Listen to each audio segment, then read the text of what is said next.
Foi mal. Agora vai. Esse vídeo é sobre... Vocês já leram o título? É sobre os livros que eu vou ler esse ano, que eu pretendo, né? E eu vou conseguir, né? Se Deus quiser. Vou pegar.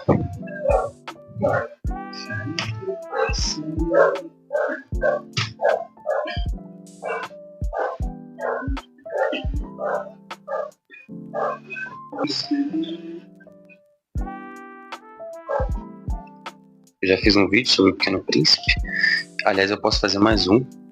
Provavelmente eu vou fazer mais um. Só que a depender da repercussão, né? Eu faço mais rápido, eu faço mais depois. Ou então, se eu tiver sem ideia, eu faço sobre o Pequeno Príncipe. Eu li o Pequeno Príncipe já. Esse ano eu li o Pequeno Príncipe. Eu li aquele que eu mostrei no último vídeo. A vida não é fácil, é isso? É isso mesmo. A Vida Não É Fácil. Eu li esse, li A Vida Não É Fácil, e eu terminei de ler esse ano Onde Está Annie, né, que é da mesma editora do Homem de Giz. O Homem de Giz é mais famoso, acredito eu. Mas vamos lá, já terminei de ler esse ano, né, porque eu comecei ano passado, mas terminei de ler esse ano esse, que eu falei agora, da Annie. Depois eu li A Vida Não É Fácil, depois eu li O Pequeno Príncipe. Mas falando dos livros que eu vou ler esse ano, ou já li, né, porque tem livros aqui que eu pretendia ler esse ano, só que eu já li, então eu vou botar mesmo assim porque são desse ano também. Então esse aqui é o primeiro, depois do Pequeno Príncipe, que eu li já. Eu deixei para esse ano, na verdade eu comprei esse ano, eu já li. Então eu posso dizer que é um livro bom, gostei do livro. Ele fala sobre um príncipe, que é o príncipe Hamlet, que o pai morreu. E ele descobre que o tio matou o pai porque o tio estava tendo um caso com a mãe dele. E aí ele matou para assumir o trono. E aí a gente fica vendo o príncipe lutando contra as injustiças e contra ele mesmo para se vingar do tio e da mãe. Acalma-te e aplaca tua vingança, para que ela não te segue. Não arraste todos de maneira indistinta para teu ódio e desejo de sangue. Pro próximo que eu vou ler, na verdade esse é o que eu tô lendo atualmente esse ano, é esse. George Orwell, 1984. Por enquanto tá bom o livro, quer dizer, no início eu achei meio denso, porque eu não gostei muito da primeira parte do livro, mas a segunda parte que eu comecei agora tá legal. Eu tô agora no capítulo 2 da segunda parte, página 132. É um livro um pouco grande, tem acho que 300, quase 400 páginas, mas é bom. É bom, a gente escuta muito falar sobre esse livro e ele é bom mesmo, tá? No início parece ruim, mas agora tá ficando bom. Eu espero que melhore cada vez mais. Vocês já devem saber sobre o que se trata, mas é um mundo distópico, é um governo que é totalmente autoritário e controla as pessoas. Um exemplo é quando eles criam umas partes do governo para trabalharem para eles, justamente para mudar a manchete. Então a manchete que, por exemplo, em algum dia foi uma, eles mudam para ser outra. Isso é só um exemplo do que tem no livro. O governo tem controle de tudo, sobre o passado, sobre o presente, sobre o futuro, tudo na mão deles, e não tem o que fazer. Até que se deem conta, nunca se rebelarão, e até após terem se rebelado, não podem se dar conta. Eu lembrei que eu comprei esse box do Lupin depois que eu vi a série da Netflix. Aliás, recomendo, é boa a série. Eu li o primeiro livro, que é O Ladrão de Casaca, né, na ordem que diz. Eu pesquisei na internet, disseram que essa era a ordem. Então eu li primeiro esse, e é bom falar sobre... Você já deve conhecer a história, um ladrão muito inteligente que ultrapassa o que a gente imagina e acaba fazendo coisas que ninguém pensava. Aliás, é a mesma ideia da série praticamente, porque eu não vou contar muito sobre a série, mas o personagem principal se inspira no Lupin. Por isso o nome da série. Você já pensou sobre o que há de original e inesperado neste grupo de seres que no dia anterior não se conheciam e que por alguns dias, entre o céu infinito e o mar imenso, vão viver a vida mais íntima juntos e vão desafiar a raiva do oceano, o ataque terrível das ondas, a maldade das tempestades e a calma furtiva da água adormecida. É uma espécie de resumo trágico da vida em si, com suas tempestades e sua grandeza, sua monotonia e sua diversidade. E é por isso que talvez provemos com pressa febril e um prazer ainda mais intenso esta curta viagem cujo fim vislumbramos exatamente como começa. E agora, continuando de onde eu estava, que era o George Orwell, eu vou ler depois de George Orwell, se eu não mudar de ideia, esse gigante aqui, que eu vou ter que ter paciência para ler, porque vai ser difícil. Pode ser que eu não leia esses livros exatamente nessa ordem que eu tô dizendo, porque esse livro aqui, por exemplo, é muito grande, provavelmente muito denso, então não vai ser nessa ordem, provavelmente.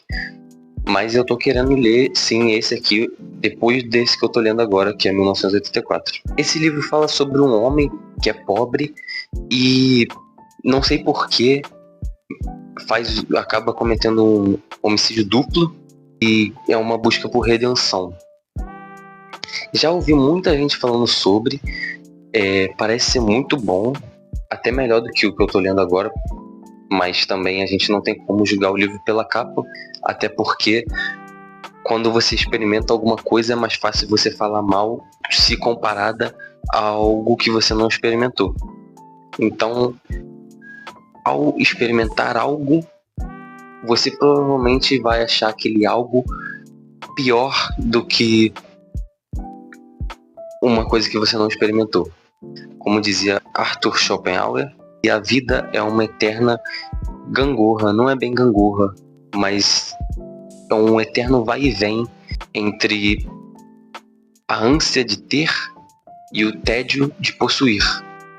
Então, quando você experimenta algo, como eu já tinha dito, quando você tem, né, quando você possui, você começa a ter um tédio daquilo, e aí vem alguma outra coisa que você tem a ânsia de ter.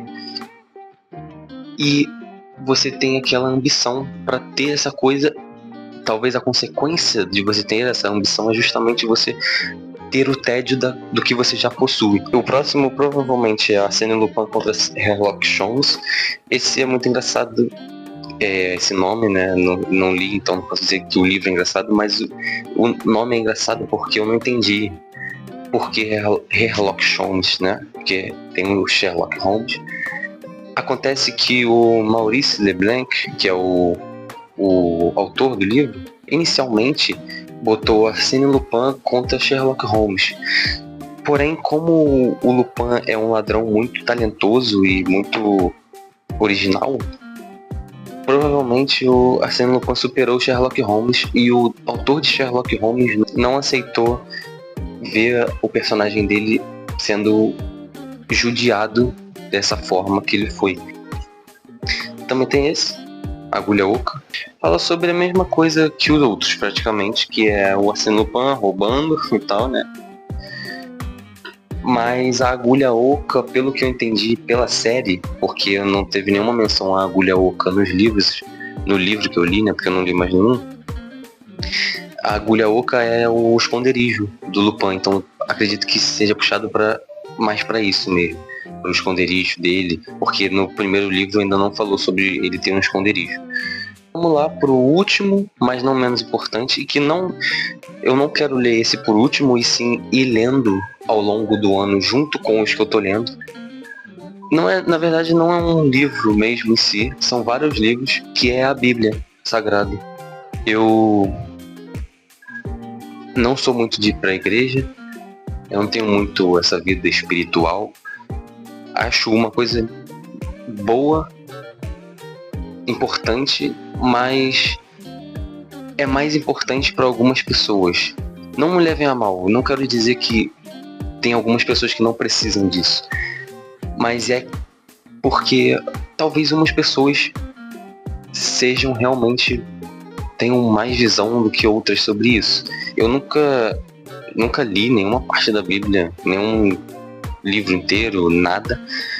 É a primeira vez, ainda estou em Gênesis, marquei algumas coisas aqui. Eu acho que eu não preciso nem explicar a história desse livro, né? destes livros, né?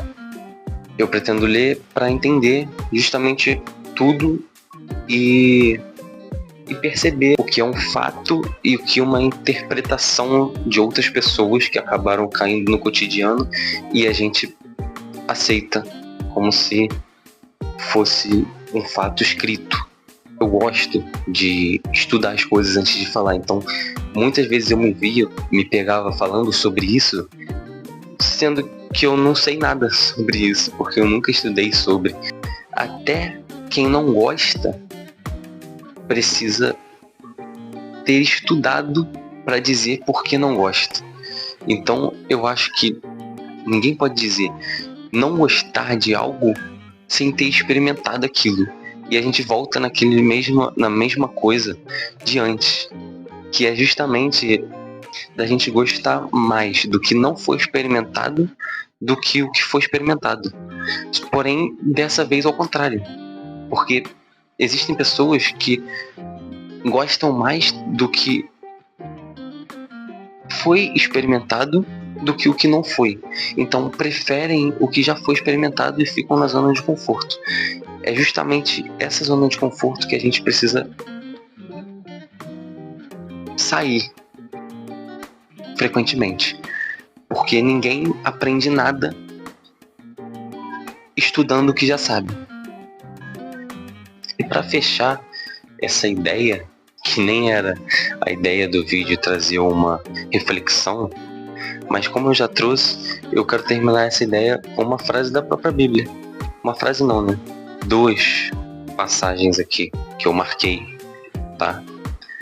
A primeira é: o Senhor viu que a maldade dos homens era grande na terra, e que todos os pensamentos de seu coração estavam continuamente voltados para o mal. O Senhor arrependeu-se de ter criado o homem na terra, e teve o coração ferido de íntima dor. E disse: exterminarei da superfície da terra o homem que criei, e com ele os animais, os répteis e as aves do céu, porque eu me arrependo de tê-los criado. O Senhor respirou um agradável odor e disse em seu coração: doravante, não mais amaldiçoarei a terra por causa do homem, porque os pensamentos do seu coração são maus desde a sua juventude.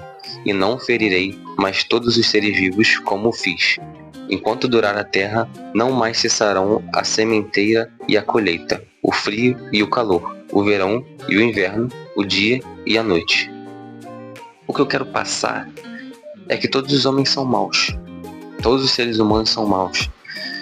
Mas eu não quero trazer maus nesse sentido de ser mal. Eu quero trazer mal no sentido que eu já estava dizendo, de experimentar. Todos acham mal, todos pensam mal, ou do que não experimentaram, ou do que já experimentaram. Isso é normal.